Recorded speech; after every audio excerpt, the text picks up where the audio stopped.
নমস্কার সকলকে, welcome back to iceberg speaks. আজকে বিজয়া দশমী, তাই সকলকে আগে জানাই শুভ বিজয়া। এই ভিডিওটা হয়তো তোমরা কালকে দেখবে বা তারপরে দেখবে। সকলে প্রথমে কমেন্টে জানিয়ে দাও যে সকলের পুজো কেমন কাটলো। পুজোর স্পেশাল গিফট একটা দিতে হতো তোমাদের। আজকে যে ভিডিওটা এনেছি সেটা কোনো পড়াশোনার ভিডিও তো নয়, তবে এমন একটা জিনিস তোমাদেরকে আমি বলবো আজকে, যেটার পরে তোমরা পড়তে বসতে চাইবে।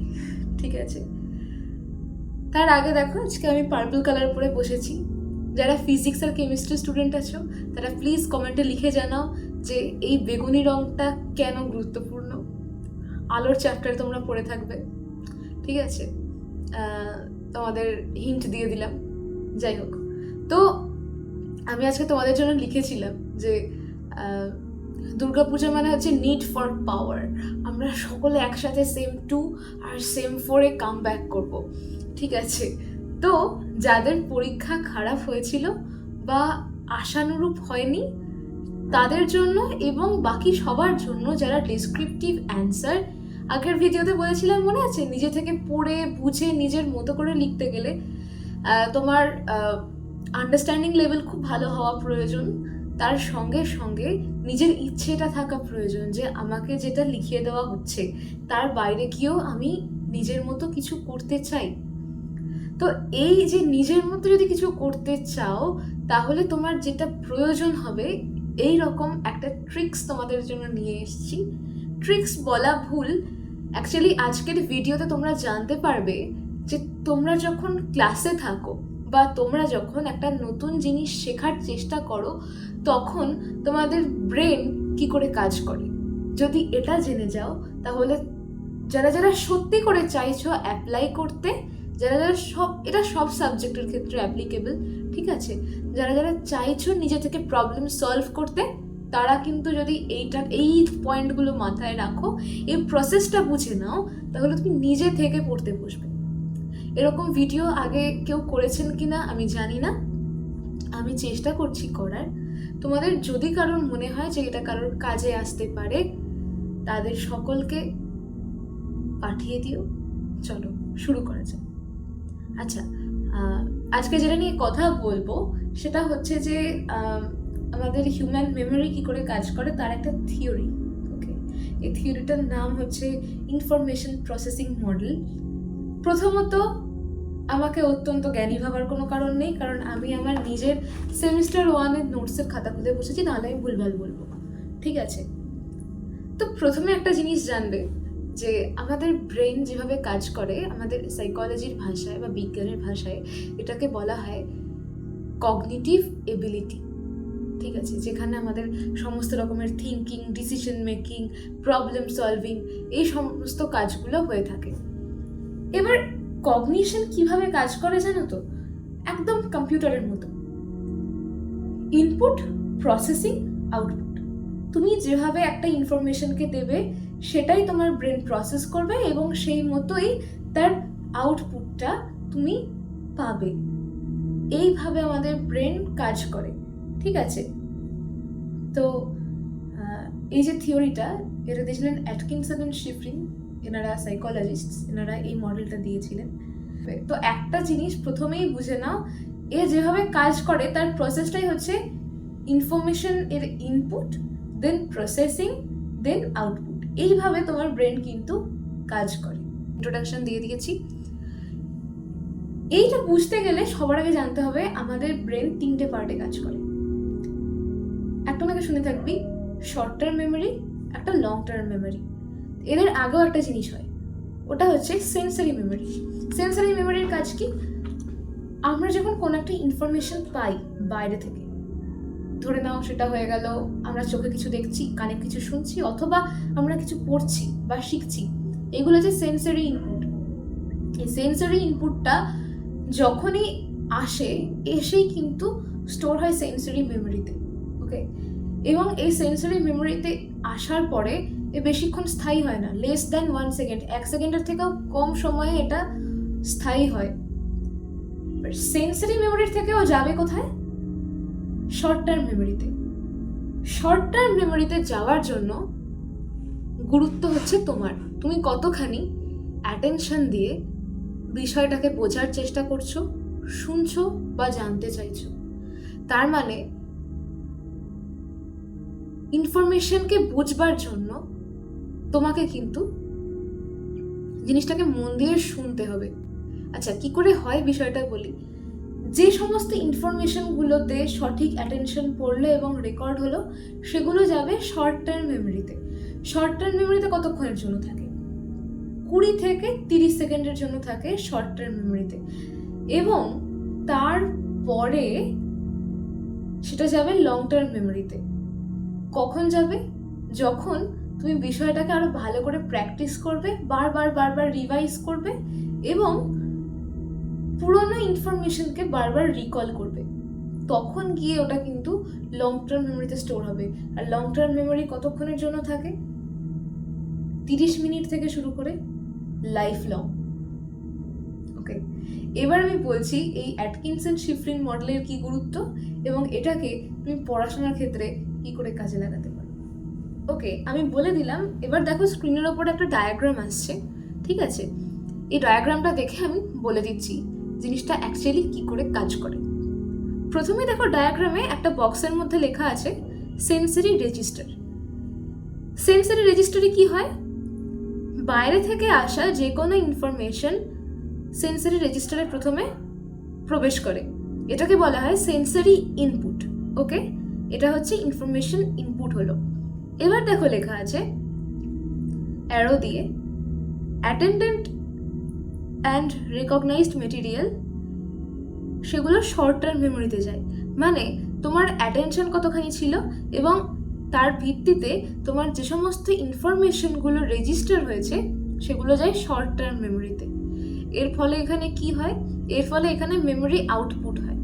আউটপুটটা কিন্তু শর্ট টার্ম মেমোরিতে হয়।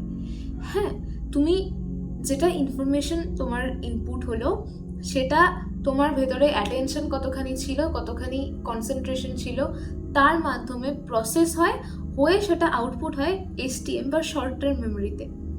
শর্ট টার্ম মেমোরিতে এটা কিছুক্ষণের জন্য থাকে, holds only a few seconds. এটা ধরে নাও 20 থেকে 30 সেকেন্ডের মতো থাকে। এরপরে রিট্রিভাল হয়। রিট্রিভাল মানে হচ্ছে তুমি কতখানি ভালো করে ওটাকে প্র্যাকটিস করছো, তার উপর ডিপেন্ড করছে যে ওটা লং টার্ম মেমোরিতে যাবে। ঠিক আছে, লং টার্ম মেমোরির নিচে লেখা আছে দেখো, holds a tremendous amount of information in originated categories. এটা কিন্তু অনেক বেশি পরিমাণে ইনফরমেশন হোল্ড করতে পারে এবং এটা অনেক বেশি সময়ের জন্য হোল্ড করতে পারে।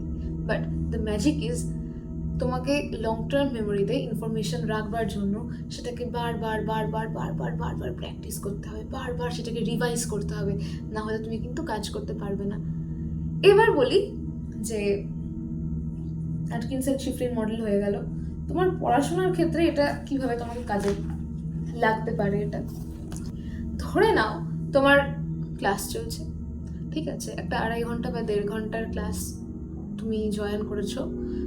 সেখানে দেখবে স্যার কিন্তু নির্দিষ্ট সময় পর পর ব্রেক দিয়ে দেন, ঠিক আছে, বা তোমরা চাইলে ব্রেক পাও। এবার যেহেতু ডেসক্রিপটিভ অ্যান্সার লেখার গল্প, তো তোমাদের এবার আরও মন দিয়ে বিষয়টাকে দেখতে হবে, বুঝতে হবে পড়াটাকে। দেখবে আলটিমেটলি ওই ধরো 45 মিনিট, 50 মিনিট, 1 ঘন্টার আশেপাশে গিয়ে স্যার তোমাদেরকে একটা ব্রেক দেন।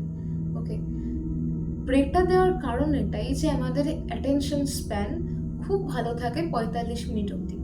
এটাকে মাথায় রাখো, যখন তুমি গিয়ে সেলফ স্টাডি করবে তখন 45 মিনিটস পড়ে নিয়ে 10 মিনিট গ্যাপ নেবে।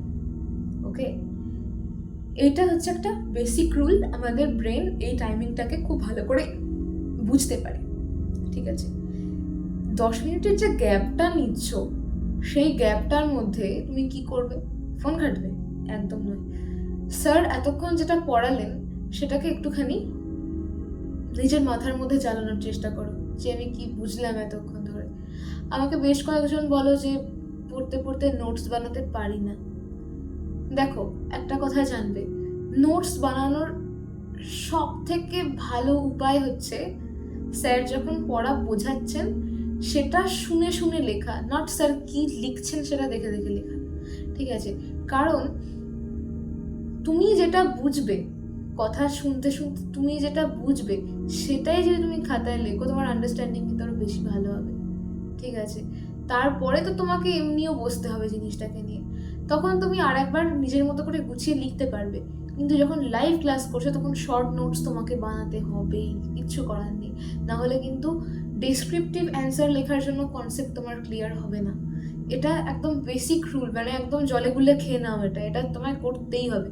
ঠিক আছে, ওই 15 মিনিটে যেটা তুমি খাতায় লিখলে সেটা তুমি একবার বুঝবে, বুঝে খানিকক্ষণ চুপচাপ বসে থাকবে। স্যার যখন ব্যাক করবেন তখন আবার ক্লাস করলে।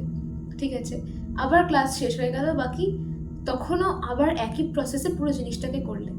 হলো, যখন ক্লাসে থাকছো তখন যেন তোমার অ্যাটেনশন ঠিকঠাক থাকে, তোমাকে মন দিয়ে ক্লাস করতে হবে, ওই জায়গাটার মধ্যে থাকতে হবে। আমি তোমাদের বলেছিলাম না যে আমাদের প্রত্যেকটা মুমেন্টকে এনজয় করা উচিত। যখন ক্লাস করছো ওটাকে এনজয় করো, ফিল করো যে একটা ক্লাস কিরকম হয়। ওকে, না হলে কিন্তু যতক্ষণ তুমি ফিল করবে ক্লাসটা কি হচ্ছে না হচ্ছে ততক্ষণ তুমি কিচ্ছু বুঝতে পারবে না। এটাই হচ্ছে গল্প। আমি বুঝতাম না আগে, এটা এখন বুঝতে পারি। তো সবার আগে ভালো মার্কস পাওয়ার জন্য বা ভালো পড়া বোঝার জন্য ইচ্ছেটা এইখান থেকে থাকা দরকার, ভালোবেসে পড়তে হবে। এবারে তুমি যখন সেলফ স্টাডি করছো তখন তুমি কি করবে? তখন ফার্স্টে তুমি যে নোটসটা বানিয়েছো সেটাকে দেখবে, মানে যেটা শর্ট নোটস তুমি লিখেছো সেটাকে তুমি দেখবে, দেখে বই পড়বে, পড়ে তুমি সেখান থেকে নিউমেরিক্যাল সলভ করার চেষ্টা করো, নয়তো কোয়েশ্চেন সলভ করার চেষ্টা করো। যেগুলো হবে না সেগুলো দাগিয়ে রাখো, টিচারকে বলো, তোমাকে হেল্প করবেন। আচ্ছা, এটা হয়ে গেল। এবার হচ্ছে যেটা লং টার্ম মেমোরির গল্প। লং টার্ম মেমোরিতে ইনফরমেশনকে এরকম কন্ট্যাক্ট স্টোর করে রাখবার জন্য কি করতে হবে? তোমাকে বারবার বারবার জিনিসটাকে প্র্যাকটিস করতে হবে।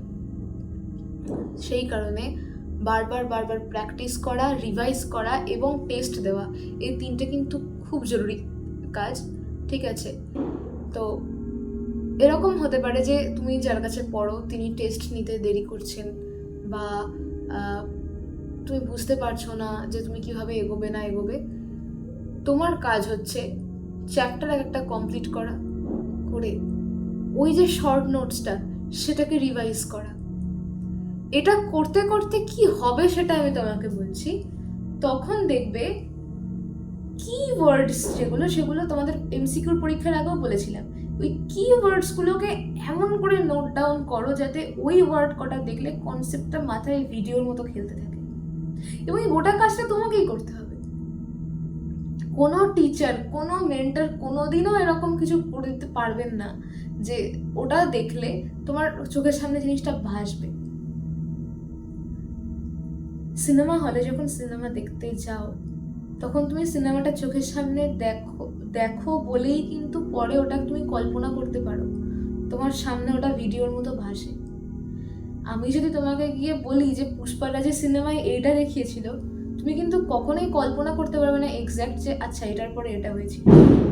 সেইটা করার জন্য কিন্তু তোমাকে ওই জিনিসটাকে নিজের চোখে দেখতে হবে। সিমিলারলি তুমি যখন চাইছো যে তোমার বানানো নোটসের একটা কিওয়ার্ড দেখে তোমার সামনে কনসেপ্টটা এরকম গোল গোল করে তুমি দেখতে পাও চোখের সামনে, তার জন্য ওই নোটসটা তোমারই বানানো হওয়া চাই। ঠিক আছে, না হলে কিন্তু হবে না। এবং সেটা করবার জন্য তোমাকে তোমার মতো করে পড়তে হবে, পড়ে বুঝতে হবে, বুঝে লিখতে হবে। একবার যদি কনসেপ্ট বুঝে যাও তাহলে কিন্তু ডেসক্রিপটিভ অ্যান্সারের ক্ষেত্রে তুমি নিজেই ধরতে পারবে যে আমার এখানে এই এক্সাম্পলটা দেওয়া দরকার। বায়োলজিতে এইখানটায় আমাকে এখানে ডায়াগ্রাম দিতে লাগবে, এইখানটায় ফ্লোচার্ট দিলে এটা আরও ভালো লাগবে দেখতে, এইখানটায় ছবি দিলে আরও ভালো লাগবে দেখতে। বোঝাতে সুবিধা হবে, ভালো লাগাটা ম্যাটার নয়।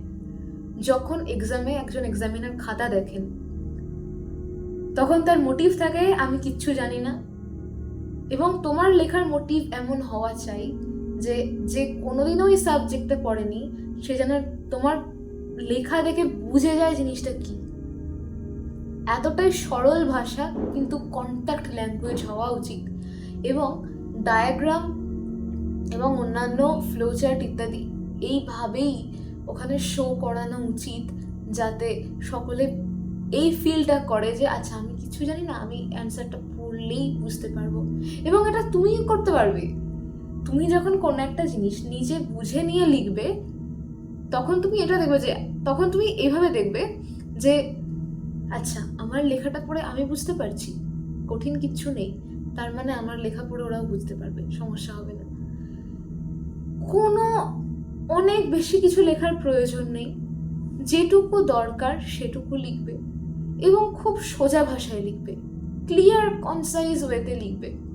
আমি কমিউনিকেশনের ভিডিও যখন আনবো তখন দেখবে ওখানে বলবো রিটেন কমিউনিকেশনের 7টা কম্পোনেন্ট আছে, এবং ওই 7টা কম্পোনেন্ট তুমি যে কোনো জায়গায় ইউজ করতে পারো, সেটা অ্যান্সার রাইটিং হোক বা তুমি কাউকে মেসেজ লিখে পাঠাচ্ছ সেটা হোক, সব জায়গায় এটা ইউজ করলে ওই কমপ্লেক্স জিনিসটা চলে যায়, তখন বুঝতে আরও সুবিধা হয়।